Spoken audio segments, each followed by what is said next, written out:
for Higgins. Thank you, Madam Deputy Speaker. I rise today to recognise the resilience of Australia's youth throughout the COVID-19 pandemic and to recognise some of the ongoing challenges, especially in regard to employment opportunities, particularly and including my electorate of Higgins.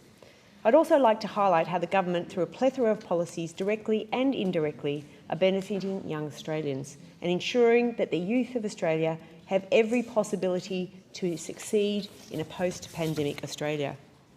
Madam Deputy Speaker, I praise Australia's youth for the incredible resilience shown throughout what was undoubtedly an extremely challenging period for us all.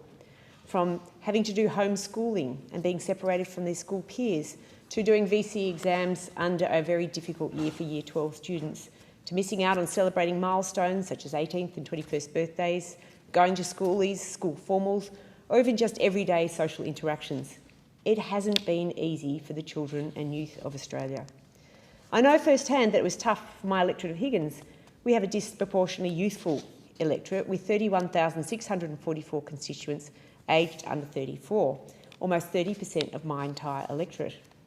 I've also got 4 adult kids, and I can tell you they have told me some of the travesties and travails that they have dealt with in 2020.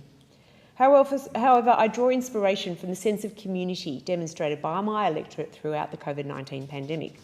For instance, I've heard how the residents of Carnegie banded together via the Carnegie Kindness Community Facebook group, where they offered help with everything from grocery shopping for elderly and vulnerable residents, and meeting those who lived alone for a walk or coffee, to organising teddy bear treasure hunts for the children of Carnegie.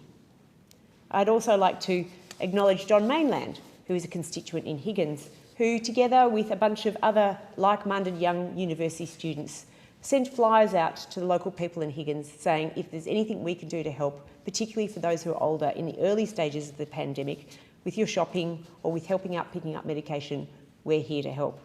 It's those heartwarming stories that really we need to tell to remind us about the great Australian spirit and the community-mindedness of the people that we all live with.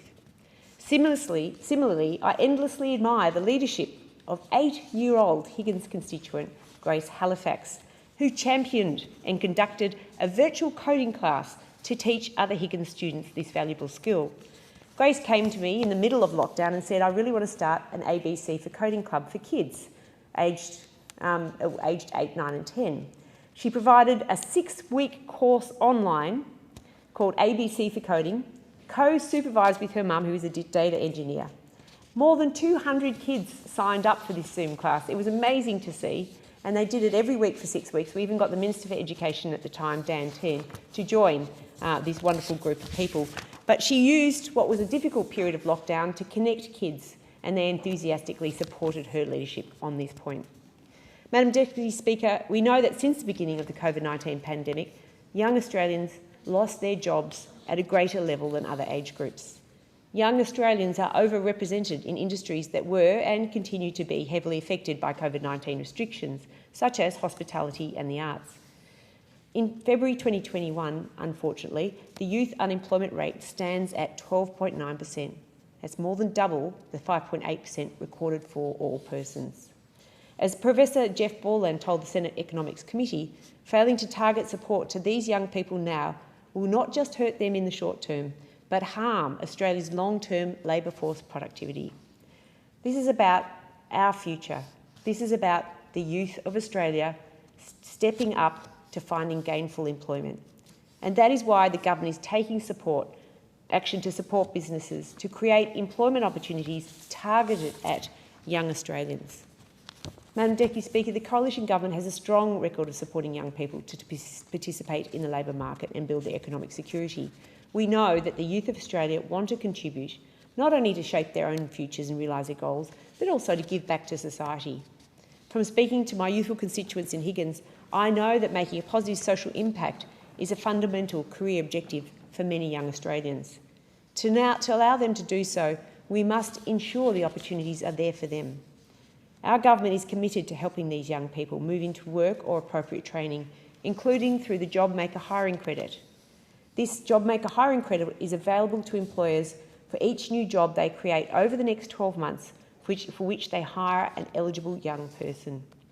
In light of the stronger than predicted economic recovery, the Treasurer has also left open the opportunity for flexibility in further tailoring this policy to better reflect the environment come budget time in May.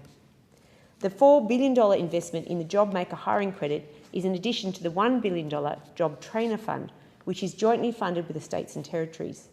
Job Trainer will provide around 300,000 additional free or low-fee training places to help young people, including school leavers and job seekers, gain the skills they need to get a job. We know, Madam Deputy Speaker, that if people don't get that first job, if they don't get that first foot on the rung of the ladder, then they do suffer in the long term. Building on these measures, the government is also heavily investing in employment services targeted to help young Australians become job ready and obtain and stay in a job. This is because we understand how important it is to build a strong and future-proof skill set early on in one's career and to find one's place in the work world through real-life work experience. And I know this myself, as having been a medical researcher at the Murdoch. I had so many young people come and spend time with me in a voluntary capacity. I'd get to know them, they'd get to know me, and then I'd work hard to try and find some funds for them to have a part-time job and then hopefully to move into full-time employment. But the government is doing this in a more formal way. It's investing $699 million, not billion dollars, in the successful Youth Jobs Path program over 4 years from 2020 to 2021. The program helps young people gain skills and work experience and includes the Youth Bonus wage subsidy of up to $10,000 to support the employment of young people. We recognise that not everyone has access to the same opportunities when it comes to education and work. That's why we're investing $781 million in the Transition to Work service over 4 years to provide intensive support to help disadvantaged young Australians move into work or further study. The government has also committed $50 million to trial industry training hubs in 10 regions and high youth unemployment across Australia. The training hubs aim to improve opportunities for young people and targets Year 11 and Year 12 students.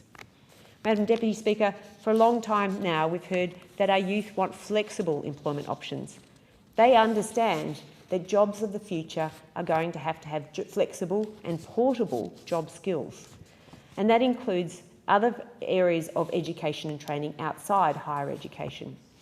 So that is why I'm pleased that not only are apprenticeships a key pathway to employment for young people, with 64% of apprentices aged under 24 years, but that they teach many in-demand skills and help us to create jobs for people that will make them have a prosperous lifelong career. With this in mind, the government announced $1.2 billion to encourage employers to take on apprentices and trainees through the Boosting Apprenticeships Commencement Wage Subsidy that was rolled out in October 2020. This wage subsidy will help to prevent a future skills shortage and create opportunities for young people, including recent school leavers. Madam Deputy Speaker, lastly, the government is giving our youth the greatest chance of success by helping ensure that we address the issues of mental health. There is no denying that there is a very rapid increase in mental health illnesses right across the spectrum, but it does unfairly target our young. And that is partly because of the unique stresses that are facing us in a modern-day world. The government recognises that a person's mental health can have a significant impact on their capacity to build and sustain strong connections to the labour market. And that is why job active providers are required to have organisational strategies in place to provide individually tailored services to all job seekers, including the provision of in-house counsellors or referral pathways to psychological support or other mental health services where necessary. Madam Deputy Speaker, there is a massive investment by the government going into the youth and into the future of our youth of Australia. We must ensure that this transformative investment helps to change the lives of our young so that they can face the challenges presented to them by this COVID-19 pandemic. I acknowledge the challenges that are still there in front of us, but I have no doubt that our younger generations have the resilience to be able to deal with those and all those difficulties that are still to come. I'd like to just finish by saying that the people of Higgins have put their faith in me, and I'm very honoured to have been to be their representative. And it's a shout out to the young of Higgins. Keep on going. Thank you, Madam Deputy Speaker. Thank you, Member for Higgins. The time for the group is